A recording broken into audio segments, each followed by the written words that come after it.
Mesdames, bonsoir. Monsieur, bonsoir et bienvenue dans cette grande édition du soir sur Canal Kin Télévision. C'était à l'Union africaine où 3 ambassadeurs non résidents extraordinaires et plénipotentiaires ont présenté leurs lettres de créance au chef de l'État congolais, Félix-Antoine Tshisekedi Tshilombo. Il s'agit de la Hongrie, du Pakistan et du Danemark. Jules Boulembi, images et commentaires.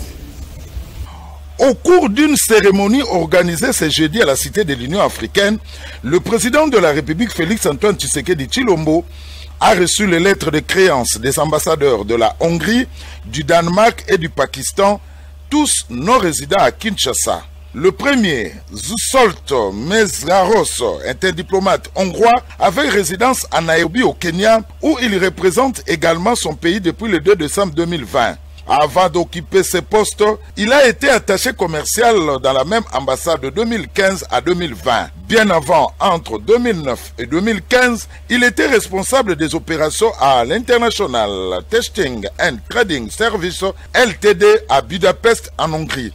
Il a un doctorat en histoire, une maîtrise en philosophie et pédagogie espagnole, ainsi qu'un diplôme de premier cycle en économie internationale. Mbote Mokonzi, c'est avec un grand plaisir que je viens présenter à Kinshasa le lettre de créance. Merci beaucoup pour cette occasion. Les relations bilatérales entre notre pays, la Hongrie et la RDC sont plus que jamais dynamiques, a écrit le diplomate hongrois dans les livres d'or. Il a fait savoir que chaque année, son pays accorde 10 bourses d'études aux jeunes Congolais. Il s'est félicité de la décision de son pays d'avoir ouvert un bureau diplomatique à Kinshasa depuis 2023. De son côté, Madame Sine Wading Albej, ambassadrice du Danemark et résidente à Kampala en Ouganda depuis août 2021, elle occupe le poste de directeur pour l'Afrique, la politique et le développement au sein du ministère danois des Affaires étrangères, après avoir été directeur de la diplomatie verte et du climat depuis 2020. Elle est diplomate de carrière et travaille au ministère des Affaires étrangères à Copenhague et à l'étranger depuis plus d'une décennie. À l'étranger, elle a travaillé à l'ambassade du Danemark à Dar es Salaam en Tanzanie et en tant que chargée d'affaires à la représentation danoise à Harare au Zimbabwe. Elle est titulaire d'une maîtrise en sciences politiques.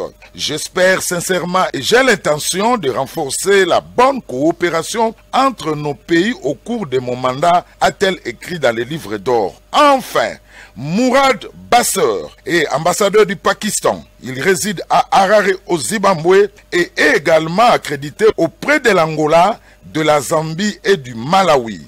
C'est un diplomate de carrière du service extérieur de son pays. Il a travaillé à différents titres au sein du ministère des Affaires étrangères d'Islamabad et de la mission du Pakistan à l'étranger depuis 2003.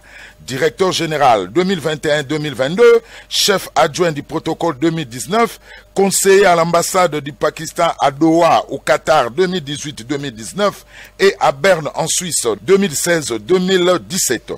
Il est titulaire d'une maîtrise en sciences de défense et études stratégiques ainsi que d'un diplôme prédoctoral en master de philosophie de relations internationales.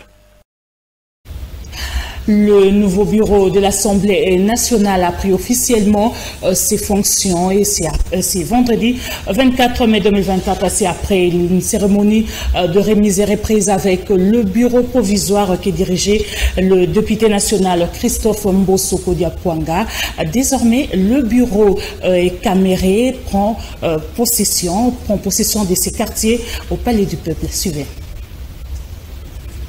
C'est fait. Le 22e président de l'Assemblée nationale élu avec 371 voix lors de la dernière élection du bureau définitif de la Chambre basse du Parlement, Vital Kamerhe, est entré en fonction ce vendredi 24 mai 2024 au terme de cette cérémonie de remise et reprise. Mbosoko Diapwanga a pris la parole pour féliciter d'abord son successeur après sa brillante élection avant de lui souhaiter fructueux mandat à la tête de cette Chambre pour cette 4e législature. Dans sa réplique, Vital Kamerhe Kamere a donné les principes directeurs que doivent désormais incarner les députés nationaux, à savoir loyauté à la nation, transparence dans la gestion, efficacité dans le traitement des dossiers et ponctualité. Vital Kamere a également réaffirmé sa détermination de restaurer le député national dans sa dignité et de faire des problèmes de la population la priorité majeure du travail parlementaire.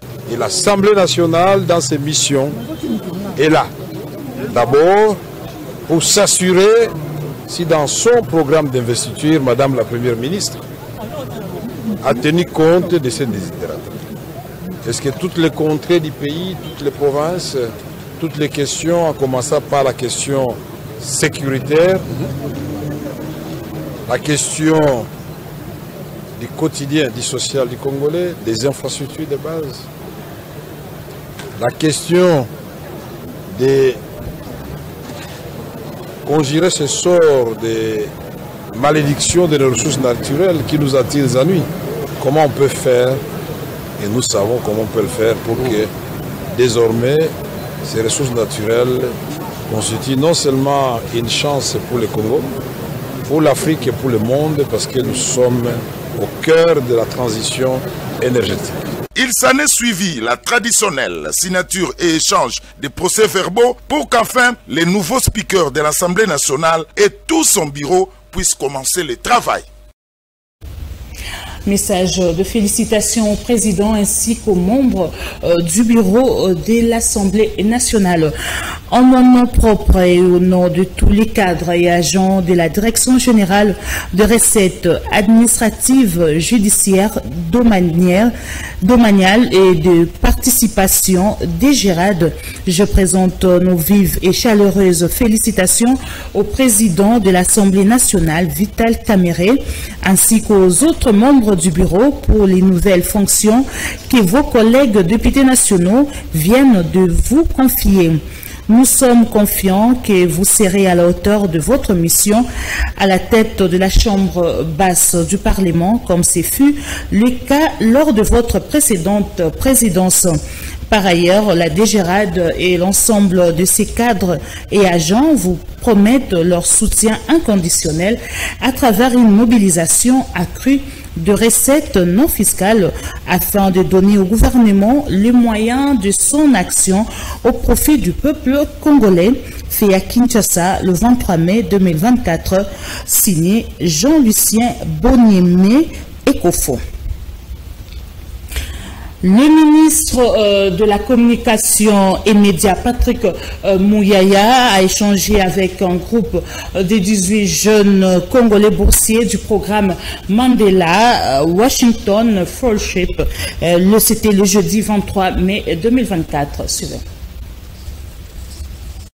Durant une heure, le ministre a parlé de son parcours et des besoins réels du pays. Il a par la même occasion répondu aux différentes questions de ces jeunes venus des différentes provinces de la République démocratique du Congo. Il les a exhortés à mieux s'appliquer durant la période effective de leur bourse pour qu'ils reviennent avec le valeur ajoutée au pays. Il convient de signaler que la plupart de ces jeunes évoluent dans différents domaines de la vie quotidienne, notamment en droit, médecine, informatique, infrastructure routière et dans l'humanitaire. D'autres sont dans l'entrepreneuriat social, sportif et alimentaire. Incessamment, ils iront aux États-Unis pour des formations de 6 semaines en leadership en vue de renforcer leurs capacités en leadership et engagement civique afin d'impacter leur communauté d'origine et l'ensemble de la RDC dès leur retour. Dans leurs échanges, ces boursiers ont témoigné que le parcours académique du ministre était logé, car en dépit de multiples difficultés, il n'a pas croisé le bras. Il envisageait de devenir pilote de l'air. Après, il s'est retrouvé en architecture à l'Institut des bâtiments et travaux publics, IBTP en sigle. Et enfin, il a fini son cursus universitaire à l'Institut facultaire de sciences de l'information et de la communication, IFASIC. Il a par la suite été activiste pour les comptes Konrad Adenauer et l'UNFPA. Et il a participé en 2012 au programme du département d'État américain intitulé International Visitor Leadership Program. Alain Chirouiza, qui accompagnait cette délégation auprès du ministre Patrick Mouyaya, motivé à vivre le retour de la paix sur toute l'étendue du territoire national, surtout dans la partie orientale. Certains parmi eux tiennent à embrasser la politique en vue de changer positivement la gestion de la chose publique. Notons que les critères de sélection à ces programmes annuels du département américain sont entre autres avoir entre 25 et 35 ans d'âge, parler couramment l'anglais et avoir une activité qui change positivement votre communauté dans n'importe quel domaine. Des mécanismes sont mis en place pour assurer la continuité de la protection des civils, a souligné le lieutenant-général Sikwabefal, commandant des opérations de forces de la République démocratique du Congo, des forces armées de la RDC, lors d'une visite conjointe à Saké avec le commandant par intérim de la force de la MONUSCO, le général des divisions Car Diouf, reportage de nos confrères de la presse militaire.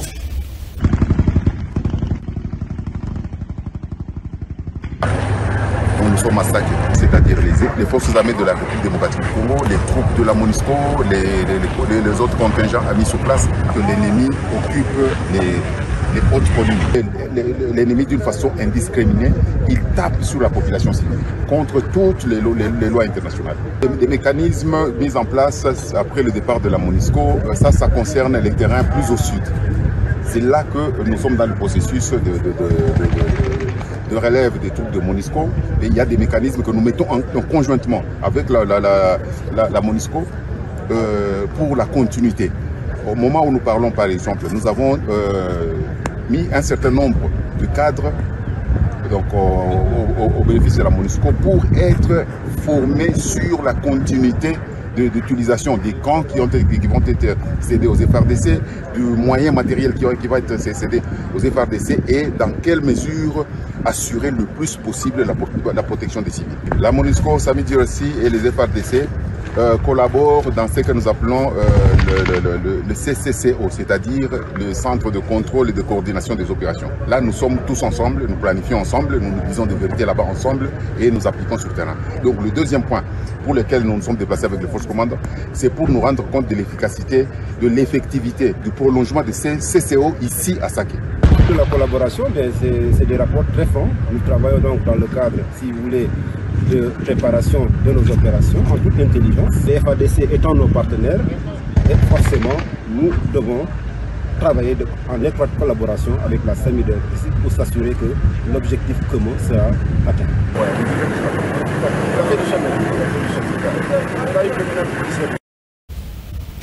Le service national a procédé à la remise du premier lot de 500 bancs à l'Institut Mokengeli dans la commune d'Elemba au centre de Kinshasa. Ces bancs à pupitres sont fabriqués par le jeune bâtisseur et les ex-Kuluna dans l'atelier du service national situé dans la commune de Lansele. Suivez. Ces bancs à pupitres ont été fabriqués par le jeune bâtisseur ex-Kuluna dans l'atelier du service national de la commune de Lansele. La remise intervenue ces jours s'inscrit dans le cadre de l'appui à la gratuité de l'enseignement et l'amélioration des conditions d'apprentissage des jeunes Congolais. C'est avec effervescence que les élèves et les enseignants de l'Institut Mokengeli de Lemba ont accueilli les cortèges des camions remorques transportant ces premiers lots des bancs qui leur sont destinés. Émerveillé par cet appui, le bénéficiaire de ces dons contemplait avec admiration toutes les manœuvres qui se faisaient pour faire descendre ces bancs dans cette école. L'opération a été coordonnée par le général-major Kassongo Kabwik, commandant du service national. Selon lui, il n'a accompli que la mission lui confiée par le commandant suprême de FARDC, de la police nationale et du service national. Je ne suis qu'un envoyé de la part du président de la République, chef de l'État et commandant suprême des forces armées de la police nationale congolaise ainsi que du service national.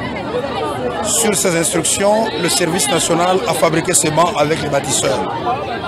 Sur les mêmes instructions du président de la République, il nous a été demandé, c'est lui qui a désigné l'école Mokengeli et qui nous a demandé de venir déposer le banc en son nom. Laurent Kazadi, préfet de l'Institut Mokengeli, est ému par ces gestes combien précieux pour son école. Ces dons de 500 bancs à l'établissement qu'il dirige tombent à point nommé puisqu'il en manquait. Nous étions confrontés seuls à un gros problème. Nous sommes reconnaissants envers l'initiateur de cette solution. Les élèves de Mokengeli, bénéficiaires de cette livraison de bons, ont également remercié les donateurs. Ils ont en outre félicité les ex-Koulouna pour le travail abattu. Je suis impressionnée parce que nos amis, nos jeunes sœurs, frères, mais ils étaient des Koulouna, mais ils ne sont plus encore des Koulouna. On est très ravis de nous amener les bancs et aussi remercier au général Kassoro d'avoir amené pour nous les bancs. L'équipement de l'école Mokengeli en banc à pupitre constitue une nouvelle étape après sa récente réhabilitation totale par le gouvernement. Après Mokengeli, les services nationaux ne comptent pas s'arrêter en si bon chemin. D'autres écoles de la capitale et du pays seront également servies. Comme une cerise sur les gâteaux, les étudiants en phase terminale de l'Institut supérieur d'informatique, programmation et analyse, ISIPA en sigle, vont devoir effectuer un stage professionnel au Rabat, au Maroc. Une initiative instaurée par son fondateur de Réseau Mémoire, Martin Ikanda, qui à travers une cérémonie a remis quelques visas aux étudiants en présence de leurs parents. Mario Ambongo, image et commentaire. Rendre ISIPA de plus en plus compétitif et de plus en plus performant. Telle est la vision que soutient Martin Ikanda Ondimba, président directeur général de l'ISIPA, qui à travers une vision a mis en pratique un projet qui vient d'aboutir. En effet, les étudiants en phase terminale qui sont inscrits à l'Institut d'informatique et programmation et analyse ISIPA envoient ces étudiants en phase terminale. Et pour la petite histoire, ces étudiants sont pris en charge totalement par le directeur général Martin Ikanda Ondima pour effectuer un stage professionnel à Casablanca au Maroc. Déjà ce vendredi 24 mai, une autre ouverture scientifique qui s'annonce pour ces étudiants. Le PDG Martin Ikanda Ondima explique la motivation et à cette occasion la remise symbolique des échantillons de visa, billets aller-retour ainsi que leur séjour. C'était en présence des parents des étudiants. Nous nous mettons à former les futurs entrepreneurs. Donc c'est là que nous rejoignons la nouvelle vision de son Excellence Monsieur le Président de la République en ce qui concerne l'entrepreneuriat et surtout pour les jeunes. Donc nous sommes inscrits dans ces créneaux-là pour l'accompagner. Et les plus grands bénéficiaires aujourd'hui, ce sont nos enfants. Ceux qui sont là aujourd'hui, ils se sont distingués. Il y a une sélection rigoureuse et ce sont ceux qui sont avec moi ici qui ont été les gagnants par rapport à cette compétition. Donc aujourd'hui, devant les parents, devant les beaux-parents qui sont là, on les a appelés pour qu'ils puissent donner leur accord que les enfants peuvent aller à l'étranger. De leur part, très satisfaits de l'initiative, les parents ont apprécié ce geste et encouragé le PDG Martin Ikanda Ondimba d'aller de l'avant. Je remercie l'ISIPA d'avoir donné la chance à mon fils d'aller au Maroc. Je n'ai pas pouvoir commenter, c'est vraiment pour moi un souhait qu'il puisse développer dans la structure informatique. Courage mon fils. Ce n'est pas facile qu'on puisse trouver une institution ici à Kinshasa qui prend en charge les enfants. Ici, je dirais que tel père, tel fils. Merci beaucoup.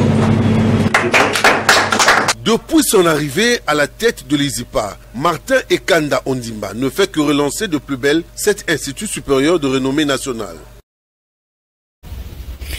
Pour ne pas les confondre, à son père Martin Ikanda Ondimba porte le nom de son père.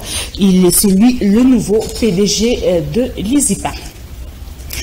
Célébrée le 23 mai, la journée internationale de la fistule obstétricale constitue en effet un problème de santé publique en République démocratique du Congo. Elle est considérée comme honteuse et pourtant elle se prévient et se guérit souvent. La fistule est une maladie très peu connue du grand public.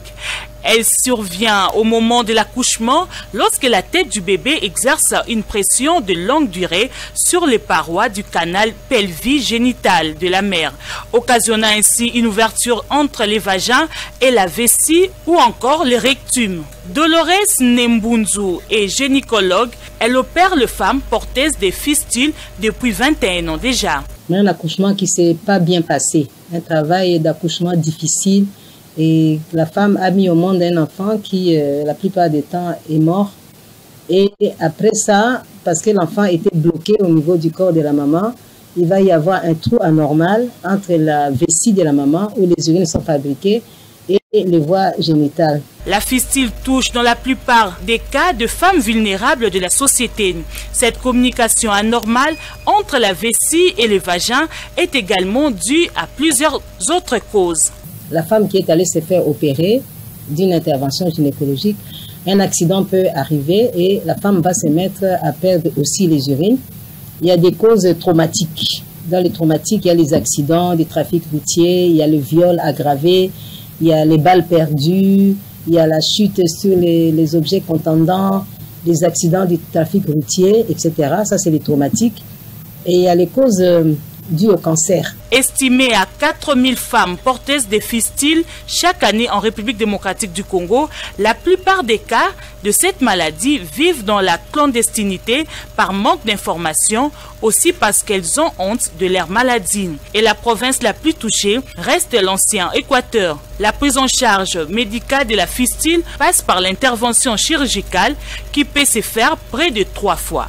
Une fois opérée, la femme porteuse de fistules peut encore donner la vie. Cette question de santé doit être prise très au sérieux par les autorités sanitaires congolaises qui doivent y consacrer de moyens conséquents. Les interventions chirurgicales sont gratuites pour les femmes bénéficiaires puisqu'elles sont prises en charge par les partenaires du gouvernement congolais. L'avenue Bassan Koussou, située dans la commune de Gombe, non loin de l'entreprise Sonas et la régie des eaux, dérange énormément les automobilistes et cette situation a trop duré et les automobilistes ne comprennent pas le pourquoi. Suivez cet élément.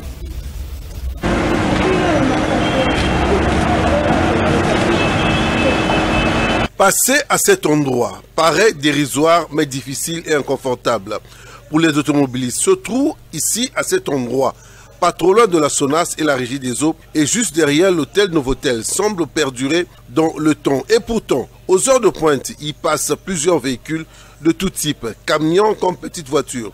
Le fait de toujours chercher à passer à cet endroit, dans les limites de la règle, crée aussi les embouteillages. Et cela se répercute sur le boulevard du 30 juin et aussi sur l'avenue de la Justice. On est en pleine ville. On est à la commune de la Gombe, mais on n'arrive pas à comprendre comment toute l'autorité de la ville est en train de passer dans cette route. Maintenant, regarde l'état de la route là. On dirait qu'il ne voit pas, on dirait qu'il ne sait pas qu'est-ce qu'on peut parler maintenant. Mais il faut pourtant que nous payons nos impôts comme la vignette qu'on paye. Mais quels font de l'argent là? Alors que mais pourtant, regarde, il y a des véhicules qui sont en train de filmer ici. Il y a l'autorité qui passe, et même le gouverneur de la ville qui est en train de passer ici, le général, le ministre, mais ils font absolument rien. Donc, mais c'est gentil, s'il vous plaît, s'il vous plaît, s'il vous plaît. Alors, vous êtes le premier citoyen de la ville de Kinshasa. Regarde cette route-là, avec nous, nous payons nos vignettes. Pour quelques personnes interrogées, ce lieu est le résultat des travaux effectués par les agents d'une entreprise de communication qui ont installé leur fibre optique. Oublions de remettre les choses en ordre. Et les résultats sont là. L'OVD doit s'atteler à réhabiliter ce tronçon à l'instar des autres avenues de la ville province de Kinshasa. La population de la commune de Kasavubu se plaigne de l'état de caniveaux qui sont bouchés précisément dans la direction Gambela et l'avenue Force publique depuis 2 mois déjà. Mario Ambon.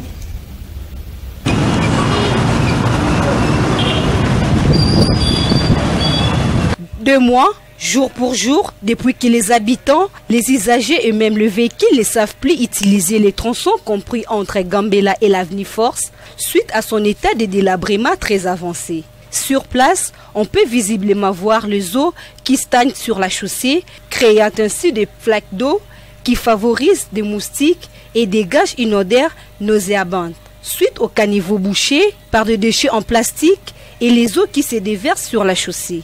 La population rencontrée sur place a déploré cette situation.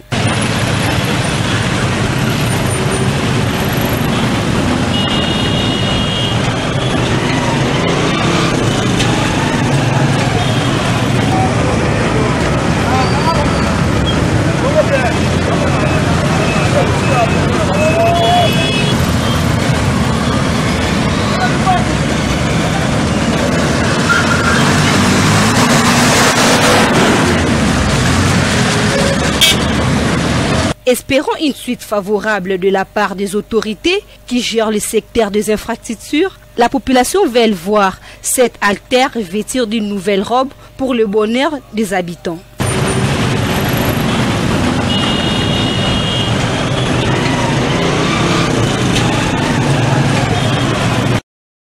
Depuis 2015, la capitale Kinshasa dispose des dispositifs de sécurité installés dans plusieurs carrefours, ronds-points et devant le site stratégique de la capitale. Cependant, la question reste à poser si ces caméras de surveillance sont opérationnelles. Suivez. Plusieurs cas de tentatives de coups d'État, assassinats, kidnappings et autres faits dus à la déficit sécuritaire sont enregistrés dans la ville de Kinshasa, siège des institutions de la République démocratique du Congo. Sous d'autres sièges, le système de sécurité est renforcé par l'installation des caméras de surveillance qui sont des dispositifs de sécurité répandus dans de nombreuses villes à travers le monde. Ces dispositifs servent à surveiller et enregistrer les activités qui se déroulent sur les espaces publics. À Kinshasa, on se pose la question de savoir si la capitale dispose des dispositifs de sécurité de la nouvelle technologie. Car depuis 2015, plus de 6000 caméras de surveillance ont été installées dans chaque carrefour, rond-point et devant les sites stratégiques en raison d'un dispositif à chaque 300 mètres. Y a-t-il déjà une image prélevée de ces caméras qui a servi de preuve aux forces de l'ordre lors d'une enquête? Sont-ils opérationnels depuis leur installation? Est-ce qu'il y a des centres de visualisation urbaine? Il est important de noter que les caméras de surveillance dans la ville de Kinshasa peuvent prévenir et détecter les actes criminels et terroristes. Elles peuvent également surveiller la circulation routière, la gestion du trafic, prévenir les infractions au code de la route. Découragées par sa visibilité, les personnes mal intentionnées de commettre les infractions, sachant qu'ils sont susceptibles d'être enregistrés et identifiés. C'était un papier de réflexion de Jonas Mutombo. Une hausse de prix de plusieurs denrées alimentaires s'observe sur le marché de Kinshasa, capitale de la République démocratique du Congo. Le vendeur de denrées alimentaires explique cette situation à fluctuation du taux d'échange des dollars américains face au franc congolais. Suivez. Au marché urbain de Gambela, dans la commune de Kassavubu, les étals d'épices, des poissons fumés, des haricots, des farines et autres denrées de première nécessité débordent. Cependant, le prix change presque tous les jours. Certains produits se vendent parfois 5 fois plus cher par rapport à l'année passée. Tout est calculé en fonction du taux du dollar américain face au franc congolais. La hausse du prix des denrées affecte aussi les activités des commerçants. Les ventes journalières de certains produits ont sensiblement diminué parce que les clients ne se bousculent pas, déplore Tetembo, vendeuse de farine. Faire le marché devient un véritable casse-tête pour beaucoup. Il faut beaucoup d'efforts pour nourrir une famille nombreuse. Maggie, femme au foyer, a du mal à maîtriser son budget familial. Sandra Mangala, vendeuse d'épices, estime que cette hausse de prix est consécutive au manque de contrôle de la structure des prix par les services de l'État. Les commerçants profitent pour augmenter les prix, parfois sans vraie raison. Alors que le prix continue de s'envoler, les autorités sont appelées à prendre des mesures concrètes pour endiguer cette crise. Plusieurs projets du gouvernement sont initiés pour promouvoir la production locale afin de diminuer les importations et soutenir les petits agriculteurs locaux. La population de l'avenue Croix-Rouge au croisement Plateau jusqu'à l'avenue Kilosa au quartier Aketi dans la commune de Kinshasa vivent dans l'obscurité déjà 3 mois. Ce problème persiste et les habitants de ces quartiers lancent un cri d'alarme aux autorités compétentes pour qu'une solution soit trouvée. Reportage de Naomi Benza et de Mbata. Depuis près de 3 mois, les quartiers Aketi, situés dans la commune de Kinshasa, précisément sur les avenues Croix-Rouge, au croisement Plateau, jusqu'à l'avenue Kilosa, connaît de coupures intempestives d'électricité, des délestages à répétition. Cette situation a de lourdes conséquences. Elle expose la population à une grande insécurité et malgré cet accès très insuffisant à l'électricité, les factures sont toujours exorbitantes.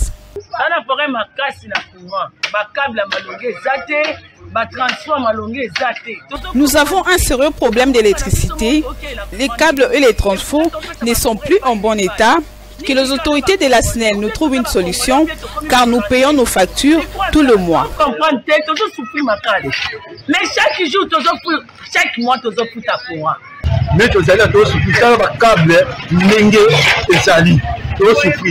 nous qui sommes desservis par la cabine Croix-Rouge, nous manquons d'électricité et nous demandons à la SNEL de nous mettre en place une nouvelle cabine de secours.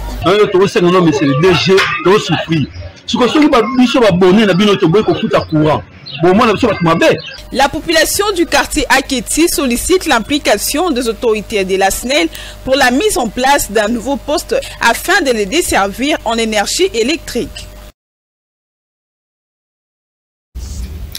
Message de félicitations au président ainsi qu'aux membres du bureau de l'Assemblée nationale. En mon nom propre et au nom de tous les cadres et agents de la Direction générale de recettes administratives, judiciaires, domaniales et de participation des GERAD, je présente nos vives et chaleureuses félicitations au président de l'Assemblée nationale, Vital Kamerhe, ainsi qu'aux autres membres du bureau pour les nouvelles fonctions que vos collègues députés nationaux viennent de vous confier. Nous sommes confiants que vous serez à la hauteur de votre mission à la tête de la Chambre basse du Parlement, comme ce fut le cas lors de votre précédente présidence.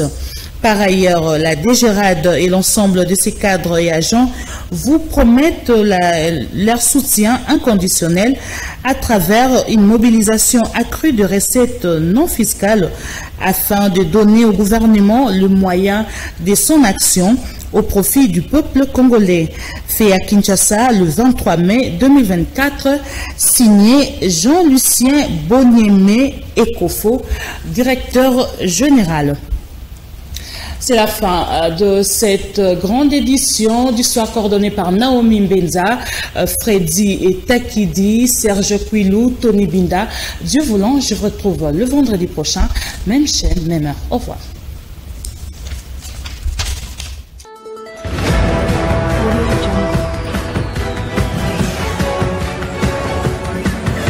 Audio